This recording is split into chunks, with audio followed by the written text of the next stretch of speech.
Good morning, students.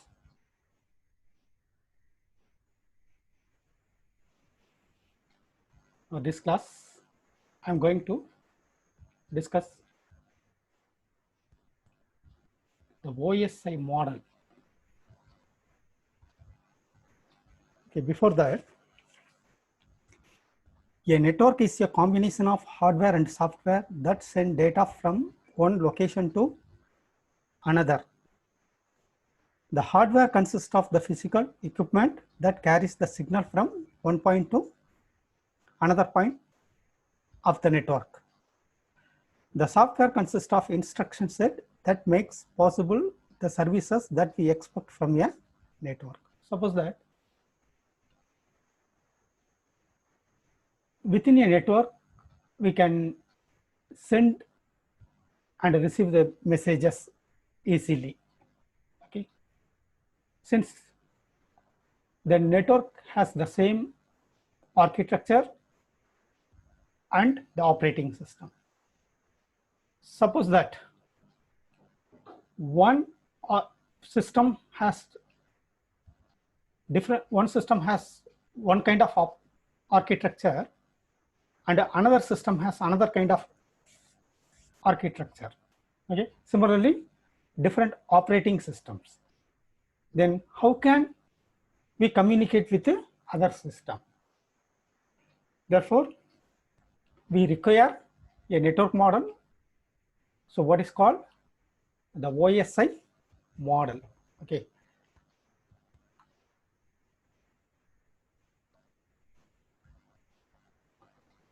So the OSI, Open System Interconnection, it has been developed by the ISO, that is the International Standard Organization, 1984. So it has 7-layer architecture, and each layer has to perform the specific task. Okay, here the application layer, presentation layer, sessions layer, transport layer, network layer, data link layer, and then physical layer. Okay, this is the sender side. Similarly, the other side also there. Okay, here the application layer, presentation layer, and the session layers are the software layers, and then the transport layer, which transmit the data, and then the hardware layers are the network layer, data link layer, and physical layer. Okay, let us see each layer. What are the functionalities of the each layer? Okay, now you see that this is device A and this is device B. Okay, so we want to send. This is one kind of architecture. This has another kind of architecture, and if you want to send data from device A to device B with the intermediate nodes, these are the routers. Okay, therefore, how the data are transmitted from here to here? So first, the application layer, presentation layer, the data passes through the sessions layer, transport layer, network layer, data link layer, and then physical layer. Okay, then the data is transmitted. Again, on the receiver side, the data is received by the physical layer, go through data link layer, network layer, transport layer, sessions layer, then presentation layer, and application layer. Okay.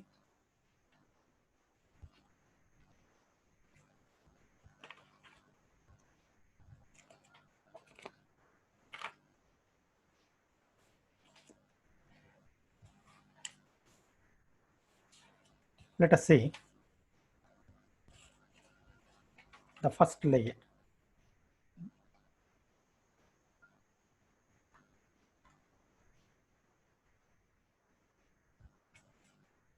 So the physical layer.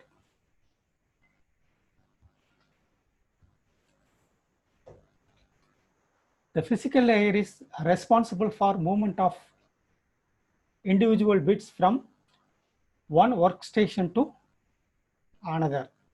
Okay, that is, it receives the data from the data link layer and then passes through the transmission medium to the receiving end. The receiving end receive the data. Okay, now let me see what are the functions of the physical layer.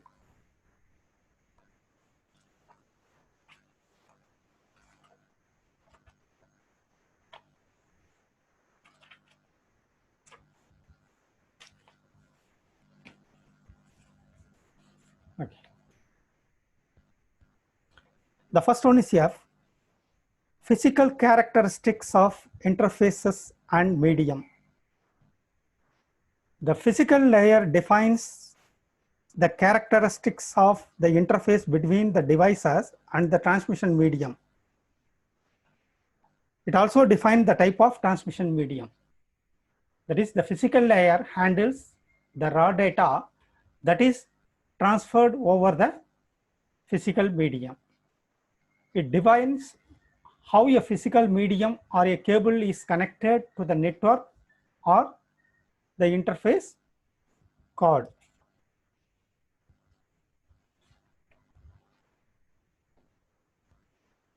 Then second functionality is here, how to represent bit. The physical layer data consists of stream of bits, that is the sequence of zeros and ones. You see that it is a sequence of 0 and 1s with no interpretation. The bits must be encoded into signals. Okay, while transmitting the bits by the through the cable, the bits are converted to signals. That is the we may transmit it as a electrical or optical medium. Okay, the physical layer defines the type of encoding.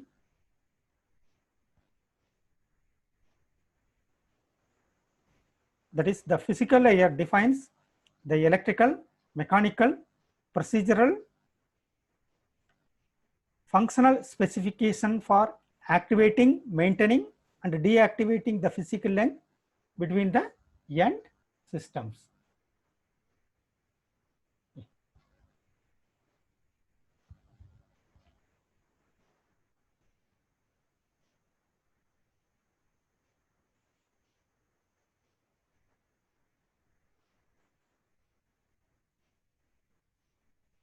Then data rate or the transmission rate, that is the number of bits sent each second, also defined by the physical layer. That is, the physical layer defines the duration of bit, which is how long it lasts. Okay. Then synchronization of bits. Okay, the sender and the receiver not only must use the same bit rate, but also must be synchronized at bit level. That is, the sender and the receiver clocks must be synchronized. So synchronization of the bits. Then next function is a line configuration. The physical layer is concerned with the connection of the devices to the media. Here we use two kind of connections. One is a point-to-point configuration, that is the two devices are connected to a dedicated line, and another one is a multi-point connections, that is a link is shared among several devices. Okay, so that is the line configuration. Either it may be a point-to-point or multi-point connections. Then physical topology. So this is already I have explained. The physical topology defines how devices are connected to make a network. Devices can be connected by using a mesh topology, a star topology, ring topology, or any other topology. Okay, so what is called a physical topology. And then the transmission mode. Okay, the physical layer defines the direction of the transmission between the two devices. So whether it is a simplex, that is one way, or half duplex, or full duplex, that is the bidirectional. Okay, so these are the functionalities of the physical layer. Okay.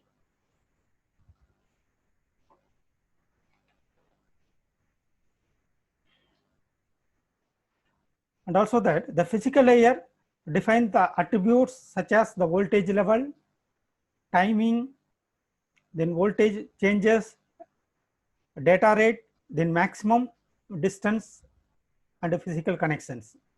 Under physical layer, we use the devices such as the hub, then fast Ethernet, and different topologies, right? Then the second one is a data link layer.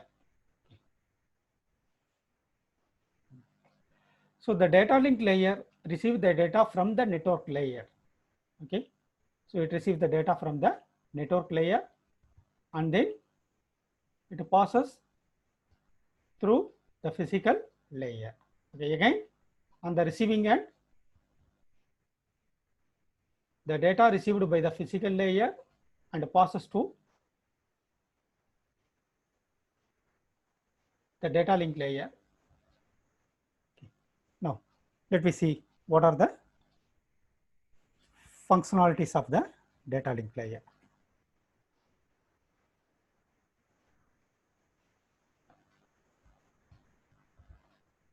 So these are the various functions of the data link layer. That is the framing, physical addressing, flow control, error control, and access control. So the data link layer transforms the physical layer, a raw transmission facility, to the reliable links. The data link layer is responsible for moving the frames from one node to another node. The first one is a frame. The data link layer divides the stream of bit received from the network layer into manageable data units. That is the small units called the frames. Okay, called the frame. So this is a frame.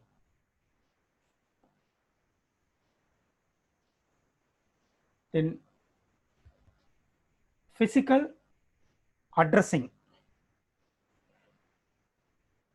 If frames are to be distributed to different systems on the network, the data link layer adds a header to the frame to define the sender or receiver of the frame. So it adds the header. If a frame is indented for a system outside the sender's network, then the receiver address is the address of the device that connect the network to the next one.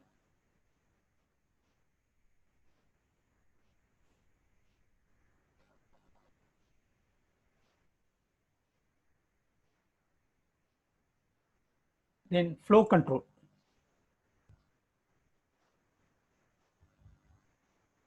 Suppose that if the data rate at which the data are absorbed by the receiver is less than the rate at which the data are produced in the sender, then the data link layer imposes a flow control mechanism to avoid overwhelming the receiver.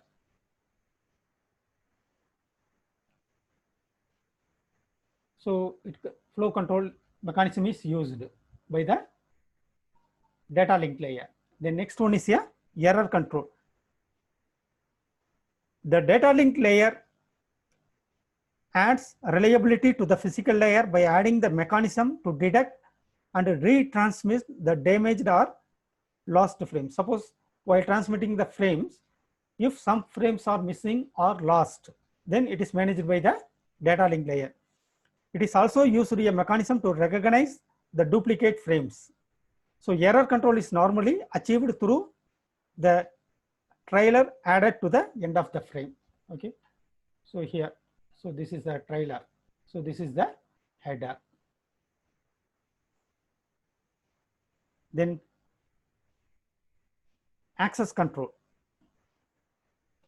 Suppose that the two devices are connected to the same link, the data link layer protocols are necessary to determine which device has control over the link at a given time. So access control is done in the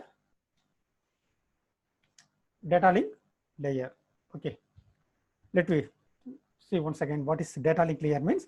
The data link layer is concerned with physical addressing, network topology, network access, error notification, delivery of frame, and flow control. The data link layer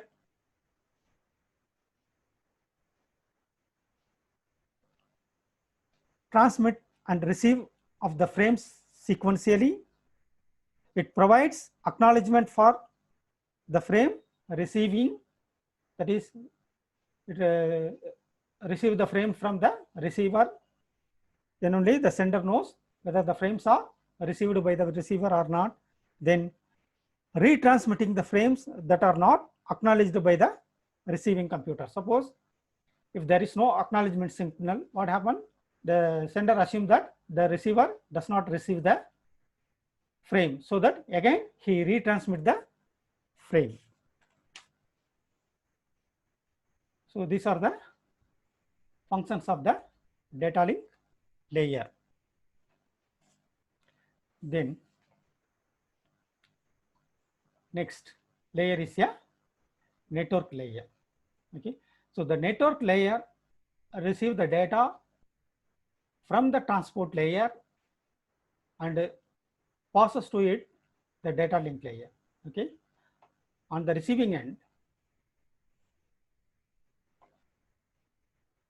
so from the network layer to data link layer. Okay, on the receiving end, the data link layer passes the data to the network layer, which transmit to the transport layer. Let me see transport layer later. What is a network layer?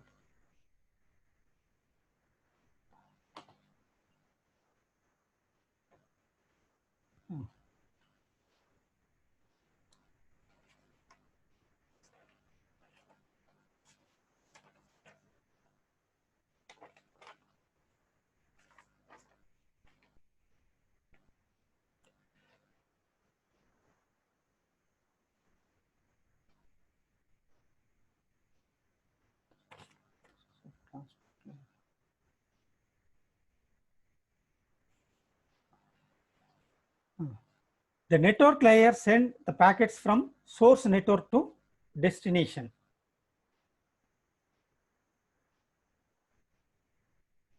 That means a message can be divided into number of packets, and the packets are sent from the source to destination. It provides the end-to-end packet delivery service to the user.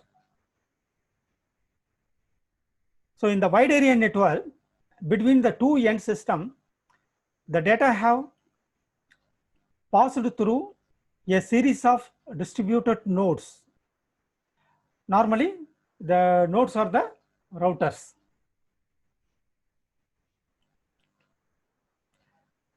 The routers are the special stations on the network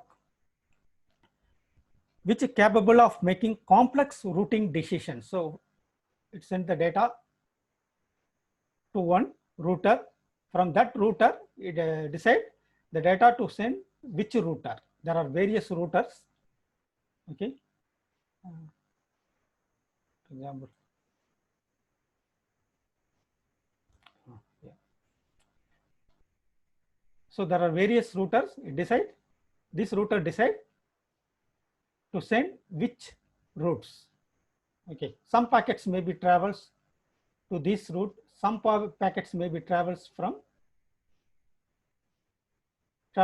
these routes, and finally it reaches to the destination.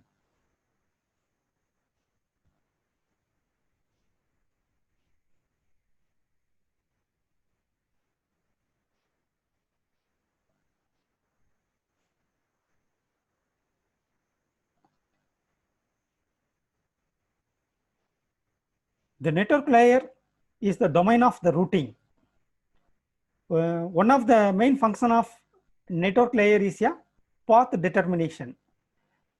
The path determination enables the router to evaluate all available path to the destination and determine the correct path. After determination of the path, it proceeds the switching packets. Then it takes the packets on one interface and forward it to another interface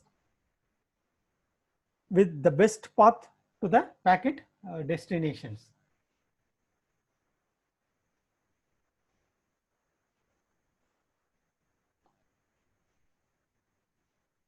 Suppose that the end system from here to end system here, the message can be divided into number of packets.